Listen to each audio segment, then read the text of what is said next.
3:47 a.m. March 4, 2026, Naples, Florida. 14 unmarked tactical vehicles cut their engines on a private road overlooking the Gulf of Mexico. The air was thick with salt and humidity. Inside, 62 federal agents from the FBI's Hostage Rescue Team Bravo and ICE HSI Special Response Unit performed final systems checks. Their target, the 24-acre oceanfront compound of pharmaceutical heiress Vanessa P. Strathmore, appraised value $200 million. For months, this property was just a pin on a map, a digital ghost. Now it was a physical objective. The intelligence was specific. The risk was absolute. Somewhere inside, behind 14-foot hedges and a private canal, were an estimated 287 children. Re-attention_checkpoint 030 Hook Resolution T's Tana O. The operation, codenamed Crystal Shell, didn't begin with a 911 call or a missing person report. It began 5 months earlier, in October 2025, with a number that shouldn't exist. An algorithm at a Coinbase compliance center in San Francisco flagged a single wallet for anomalous activity. It wasn't the amount that triggered the alert, but the rhythm. Exactly $4.847 million arrived every 19 days. The pattern repeated for 14 consecutive cycles without a single deviation. Legitimate business is messy. Payments are early, late, or in slightly different amounts. This was different. This was the cold, unvarying precision of a machine, of a system. The analyst who flagged it, a former NSA cryptographer, noted in his report, "This is not commerce. This is a subscription." That single observation was forwarded to the FBI's Child Exploitation and Human Trafficking Task Force. The wallet was a dead end, a freshly tumbled series of addresses with no KYC or Know Your Customer data attached. But the source of the funds was traceable. After peeling back 7 layers of shell corporations and offshore trusts, agents found the origin point, the Strathmore Heritage Foundation, a philanthropic entity established in 1971 by Vanessa Strathmore's grandfather. On paper, the foundation donated millions to children's hospitals and orphanages worldwide. In reality, it was the financial engine for an operation of unimaginable scale. Vanessa P. Strathmore, 48, was a celebrated philanthropist, a society figure who chaired galas for child welfare. She was also the architect of what federal prosecutors would later call the largest single-site child trafficking operation in United States history. The organization she built was sophisticated. It was compartmentalized. It was insulated by layers of wealth and legal power. Her network wasn't a gang of street-level criminals. It was a curated collection of trusted professionals, people with access, people who were invisible. HSI's cyber division, working with the FBI, began to map the network. 14 co-conspirators were identified. The list was chilling. A U.S. Coast Guard lieutenant based in Miami who controlled patrol schedules in key maritime corridors. 3 former Special Forces operators from a private security firm who oversaw logistics. 2 pediatric nurses from a prominent Fort Lauderdale hospital who falsified medical records and acquired specialized supplies. A charter pilot with clearance to fly unscheduled international routes to the Caribbean and South America, the manager of a regional helicopter service who coordinated discreet landings on the Strathmore compound's private helipad. The other 6 were enablers, a customs official, a real estate lawyer who managed shell properties, and 4 staff members inside the compound who managed the day-to-day operations of the hidden facility. Each conspirator had a specific role. The pilot brought children in. The Coast Guard lieutenant ensured his vessels were looking the other way. The nurses managed their health, not out of compassion, but to maintain the value of the assets. The security team enforced total control, and Vanessa Strathmore, from her marble-clad office overlooking the ocean, managed the finances. The total value of tumbled crypto that moved through her system in 27 months, an estimated $6.3 billion. Retention_checkpoint 4 o'clock stakes bend. The investigation faced a critical obstacle. Despite the overwhelming financial evidence and the identification of the network, agents had no physical proof of the victims. The Strathmore compound was a fortress. Thermal imaging from drones showed no anomalies. High-altitude surveillance revealed nothing but lavish parties and groundskeepers. Strathmore's legal team, one of the most expensive in the country, immediately quashed any attempt at a direct approach, citing privacy and harassment. For weeks, the investigation was stalled. They knew the what, they knew the who, but they couldn't prove the where. Without a body or direct evidence of a victim on site, a search warrant for a $200 million property against a public figure was impossible to secure from a federal judge. The breakthrough came from the inside. One of the pediatric nurses, a woman named Isabella Rossi, had been part of the operation for 18 months. The constant exposure to the children's suffering had eroded her resolve. She knew she couldn't walk away. The penalty for disloyalty was lethal, but she could send a message. During a routine medical check, she gave a 9-year-old girl from Buenos Aires a crayon and the back of a pediatric intake form. She told her to draw her house. The girl didn't draw the sun or a tree. She drew a floor plan, a series of connected boxes. She drew 8 long rooms filled with beds. She drew a room with medical tables. She drew a long hallway leading to a big, round metal door. And in the corner of the page, she drew a fountain. Next to it, she drew lines going up like smoke. It was the bunker's ventilation stack, disguised as a poolside water feature. Rossi folded the drawing into a biohazard bag used for medical samples and passed it to a trusted contact, a janitor at the hospital where she worked. That janitor, a confidential informant for ICE HSI in an unrelated case, delivered the package to his handler. The drawing changed everything. Retention_checkpoint, 50% mark mid-roll hook. FBI analysts cross-referenced the drawing with architectural plans of the estate from the county clerk's office. The plans, filed in 1992, showed a large wine cellar, but the girl's drawing depicted a space far larger, in the exact same location, 14 feet below ground level. The fountain she drew matched a prominent feature in the compound's central courtyard. The drawing was the probable cause they needed.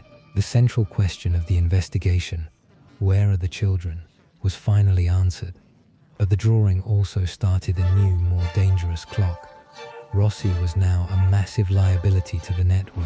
If she was discovered, she would be eliminated, and the operation might move the children before a raid could be mounted. Federal command gave the green light for Operation Crystal Shell. The FBI's hostage rescue team was activated. They had less than 72 hours to plan and execute. This operation required a level of surgical precision rarely attempted. A frontal assault was too risky. Strathmore's private security detail included 3 former Green Berets. They were professional, loyal, and heavily armed. A firefight would endanger every child in the bunker. The plan had 2 phases. Phase 1, a soft breach by a 4-man HSI team posing as a county utilities crew responding to a reported gas leak on the perimeter road.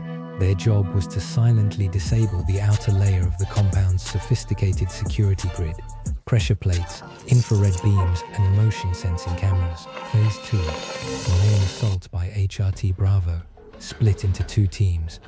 Alpha team would breach the main residence and secure Strathmore. Bravo team's objective was the wine cellar. As the raid was planned, a new obstacle emerged. A Category 2 hurricane was forming in the Gulf, projected to make landfall within 48 hours. The high winds and rain would ground all air support and could cut off the teams for an extended period. The timetable was moved up. The raid was now or never. The weather provided a crucial advantage. The storm's approach would mask the sound of their approach and provide a plausible reason for potential power and communications disruptions in the area. If you appreciate the work federal agents do in high-stakes situations like this, take a moment to like this video. It helps us continue to bring these reconstructions to light. Now back to the operation. At 3:47 a.m. on March 4th, under the cover of the approaching storm's outer bands, the raid commenced. The HSI utilities team successfully bypassed the perimeter sensors. At 3:51 a.m., Alpha and Bravo teams breached the 14-foot hedges from 2 separate points. Alpha team moved with silent, practiced efficiency toward the 30,000 square foot main house. Bravo team headed for the pool house, which provided direct access to the wing containing the wine cellar. Inside the main residence, Vanessa Strathmore was asleep in her master suite. Alpha Team used a quiet lock-picking device on a service entrance, entering the house without a sound. Within 90 seconds, they had cleared the ground floor and were ascending the grand staircase. At 3:54 a.m., they breached her bedroom door. The billionaire philanthropist was taken into custody without a struggle. Her personal security detail, housed in a separate wing, was neutralized and secured simultaneously by a subsection of Alpha Team. They never fired a shot. Meanwhile, Bravo Team faced a more complex challenge. They entered the wine cellar, a cavernous, climate-controlled space lined with thousands of bottles of vintage wine. The girl's drawing had indicated the entrance was hidden, part of the wall. Agents scanned the racks with thermal imagers. One section, a large, temperature-controlled humidor for cigars, showed an unusual energy signature, faint hydraulic lines embedded in the concrete behind it. It wasn't a door. It was a seamless wall of Spanish cedar. There was no handle, no keypad, but the drawing had shown a small detail agents initially overlooked. A single, out-of-place bottle of wine on a specific rack. An agent gently turned the bottle. A low hydraulic hiss broke the silence. The entire 8-foot by 10-foot humidor wall receded into the floor, revealing a brightly lit, sterile white corridor. The air that flowed out was cool and antiseptic, like a hospital. They had found it. The bunker was a self-contained world, spanning 9,400 square feet. It was more of a subterranean prison than a shelter. The corridor led to 8 dormitory chambers, each lined with 3-tiered bunk beds. A fully equipped medical bay stood at the far end, complete with operating tables and pharmaceutical freezers. The air was recycled through a sophisticated filtration system, vented through the poolside fountain, just as the girl had drawn. During the breach, agents encountered another obstacle. The bunker's internal systems detected the open door and initiated a lockdown protocol. Heavy steel doors began to descend at the end of each hallway.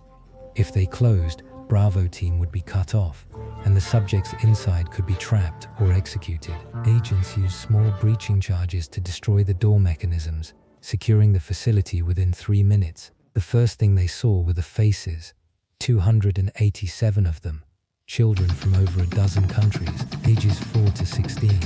Some had been there for as little as 11 days, others for 22 months. The initial wave of 23 children was evacuated from the first dormitory chamber, then the next, and the next. Paramedics and child victim specialists, staged just outside the compound, moved in. Each child was given a blanket, a medical evaluation, and a reassuring voice. All 287 were alive. Simultaneously, 12 other federal teams executed arrest warrants across Florida and the Caribbean. The Coast Guard lieutenant was taken into custody on his own vessel. The charter pilot was arrested on a tarmac in the Bahamas. The nurses were apprehended at the end of their hospital shifts. All 14 co-conspirators were in custody by sunrise. The aftermath of Operation Crystal Shell was a logistical and humanitarian challenge on a massive scale. The rescued children were transported to a secure Department of Health and Human Services facility. Identifying them was a painstaking process. Many were too young to know their last names or where they were from. Investigators used DNA, dental records, and collaboration with international law enforcement agencies. The financial seizure was equally historic. Using keys recovered from a safe in Strathmore's office, FBI cybercrime specialists accessed her cold storage cryptocurrency wallet. They seized digital assets valued at $6.3 billion. Forensic analysis revealed Strathmore's operation was not just trafficking. It was a diversified criminal enterprise. The children were the primary product, but the network also laundered money for cartels and rogue states, using the untraceable flow of crypto to wash billions in illicit funds. The pediatric nurse Isabella Rossi, whose smuggled drawing broke the case, was taken into protective custody. She became the prosecution's star witness. In exchange for her full cooperation, she was offered a plea deal, pleading guilty to a lesser conspiracy charge and receiving a reduced sentence. What do you think? Did the system fail by allowing her to be in that position? Or does her final act of courage warrant the leniency she received? Vanessa P. Strathmore and her 13 co-conspirators were charged in a 118-count federal indictment that included human trafficking, kidnapping, money laundering, and racketeering. The trial was swift, faced with overwhelming evidence, including Rossi's testimony and the forensic data from the bunker. Strathmore was found guilty on all counts and sentenced to life in a federal supermax prison without the possibility of parole. Her co-conspirators received sentences ranging from 25 years to life. Berettesin_checkpoint, last 60s payoff, plus open loop. The case, however, is not entirely closed. One of the 3 private security contractors, a former intelligence operative named Julian Hayes, vanished the night before the raids. He is believed to have been tipped off. Federal marshals have placed him on their 15 most wanted list. Furthermore, while $6.3 billion was seized, forensic accountants found evidence of a secondary network of wallets containing an additional $2 billion. That money was moved to an untraceable privacy coin mixer just hours before the raid and has never been recovered. The full list of shell corporations used by Strathmore's foundation has never been publicly released. We've seen parts of the unsealed documents. Comment codes if you want to follow up on the financial network. Operation Crystal Shell dismantled a horrific enterprise and brought its architects to justice. 287 children were rescued from a nightmare and given a chance to reclaim their lives. But the investigation revealed a dark, global marketplace that operates in the shadows, fueled by immense wealth and an insatiable demand. The network is gone. The appetite that created it remains. To see more reconstructions of how federal agents take down the most complex criminal networks, make sure you subscribe to FBI Secret. FBI and IC rescue 287 children from Billionaire's $200 million bunker. $6.3 billion crypto seized. A Coinbase compliance analyst flagged a single crypto wallet for its unnervingly perfect payment schedule. This one clue triggered Operation Crystal Shell, a multi-agency investigation that led federal agents to a shocking discovery beneath a Florida billionaire's mansion.